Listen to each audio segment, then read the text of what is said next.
All right, so thanks again for doing this, Katrina. My first question for you is tell the audience a little bit about yourself and how you started in the mental health realm. Sure. So I'll start at the very, very beginning.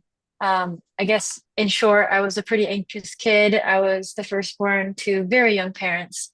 And something they did to kind of deal with me and help me was sent me to an art teacher. And she did stuff that I learned in school for art therapy as like techniques. And so she really helped me in my like death grip, um, and different things that I did because I was anxious. So yeah, that helped me a lot. Trying to think fast forwarding a little bit to when I was in art school, I was working towards my BFA and had some personal stuff going on. And so I met with a therapist and she changed my life. She was awesome. I started getting curious about like what art therapy could look like and if I could do it. Um, so kind of fast forwarding past finishing art school and working in the fields a little bit as like a graphic designer and sometimes illustrating. Um, Eventually I took a break. I didn't really know how to quit my job at this like really boring marketing and advertising agency. And so I was like, okay, well, I'm going to go travel. That's what I told them. Like, yeah, I want to become an art therapist. I'm going to go back to school and I'm going to go backpack and like live in South America or Latin America for a while. Um, and the last 3 months of like that, my 8 month stint, I joined the team at Pintar in Bolivia, which is an art therapy nonprofit in Cochabamba, Bolivia. So I joined a team of Bolivians, like, and mostly European women, like, let's be real. And I volunteered my graphic design and illustration skills. They did a lot of really cool stuff. There was like community murals, all sorts of events, letting people know like what art therapy was. And there were like cooking workshops led by local women. Like at events, people would be able to like paint totes or paint like color on a wall of like a bigger drawing, and yeah, super fun. And that kind of opened my eyes up to art therapy. Art therapy can be a lot more than just a one-on-one experience. So, Hmm. okay, that was a lot, but Yeah. that's how I got So started. if I may, what goes into art therapy? Because a lot of people might not know what it is or what goes into it. Yeah, a lot of people don't, and so I'm glad you asked. Like, what's required to become an art therapist, or like, what does a session look like? Yeah, just kind of what art therapy is in general and kind of what goes into it for the Okay. people, because people might not know what it is, Mhm. and Yeah, so true. So art therapy is like a healing profession. It's kind of in the realm of like, psychology. For me, I got a double major in clinical mental health counseling and art therapy. I know like I had a lot of classmates who double majored in um, what is it? Uh, Marriage and family therapy and art therapy. So that's usually the route I think most people do, so they can have basically be a legit counselor slash therapist and also like infuse a lot of creativity and art into their work with clients. But I know there are people who just have art therapy, and honestly speaking to that, I don't really know what that's like because I've only known both. So hmm. hopefully that helps. What was the second part of your question? Um, I yeah, just kind of like I really wanted to touch base on like because I know you asked earlier what are the sessions like? Because that's what I'm wanting to know. What are the Mhm. sessions like? What sorts of modalities do you use when working with clients? Okay, yeah. So art therapy is kind of a big modality, I guess. So if it's in person, I provide supplies. If it's virtual, I might ask them like, "Hey, what supplies are you working with today?" and kind of work with them.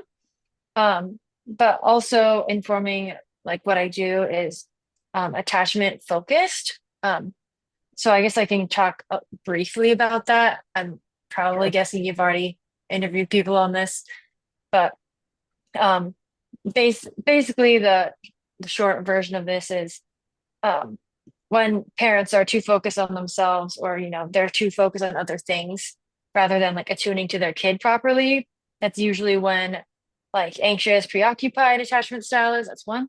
Another one is like dismissive or avoidant. The third, insecure attachment style is disorganized.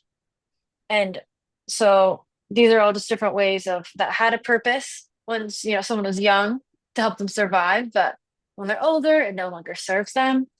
And I just think like keeping attachment in mind is so important because everyone is connected and we're social creatures, whether we like it or not. Um, and we can all work towards becoming more secure in our relationships. And I think that's it's a very hopeful framework, I think. So it's something I like.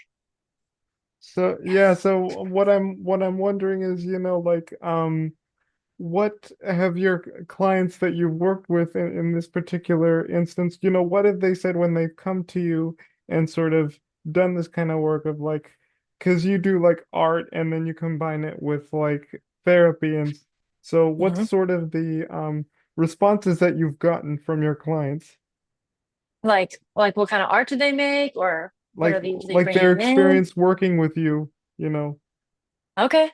Well, sometimes after like, working on an art project, maybe someone will say like, "Oh wow, I like being able to do this because I wasn't able to do this like when I was a kid."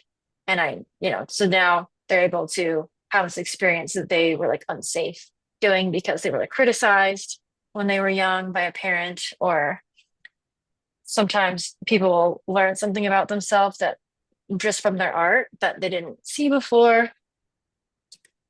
I haven't like didn't write anything down like this, but there's probably more stuff like that.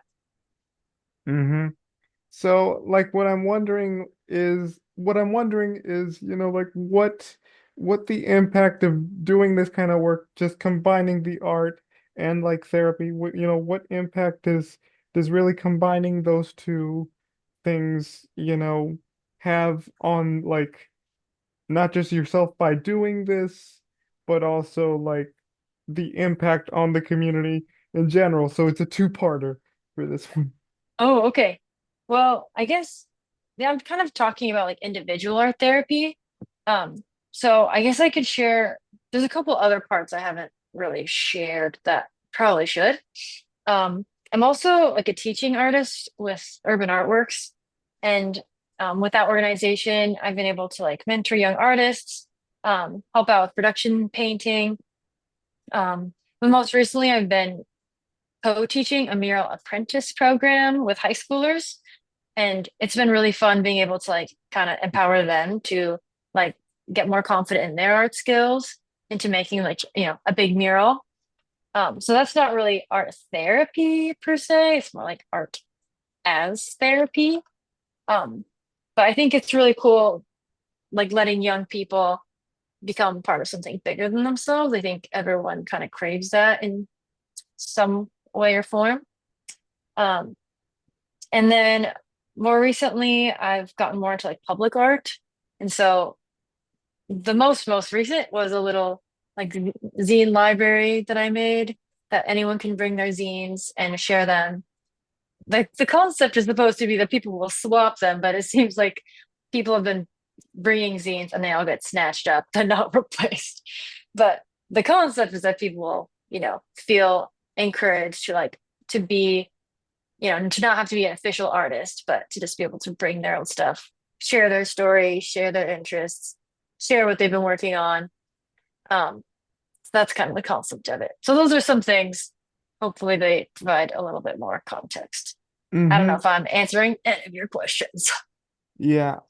So to kind of like wrap this up, like what can people take away from this conversation? How can sort of art therapy help, clients, really, really, how can it be sort of used as a tool for them to sort of talk about what they're going through, with a trusted professional? Because art, Mhm. can be sort of an escape.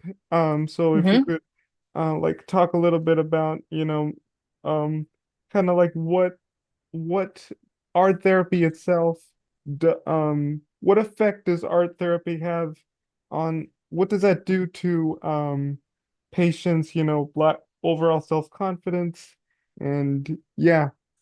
Mm.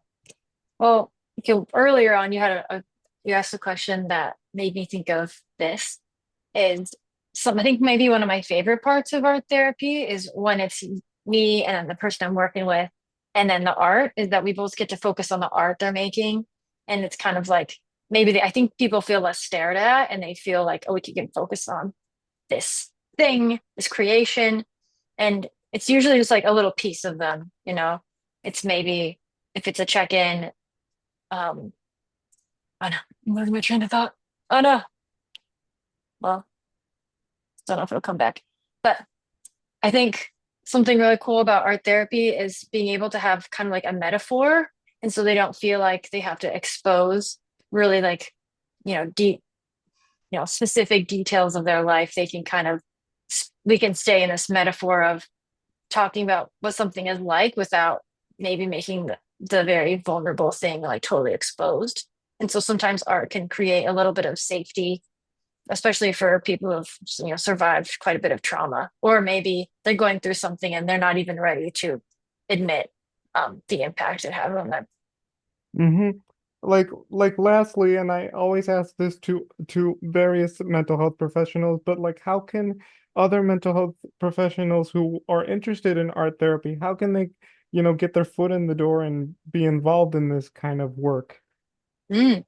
Yeah, there's all sorts of like certifications, books, um, YouTube channels that exist, and so there's all sorts of ways they're happy words. They're definitely welcome to like reach out to me, and I'll happily speak with them. Or there's all sorts of art therapists out there, and I think people are. I feel like I've been given a lot, and I'm wanting to like give back and share, and so I'm kind of assuming other art therapists feel the same way. Yeah, I bet. All right.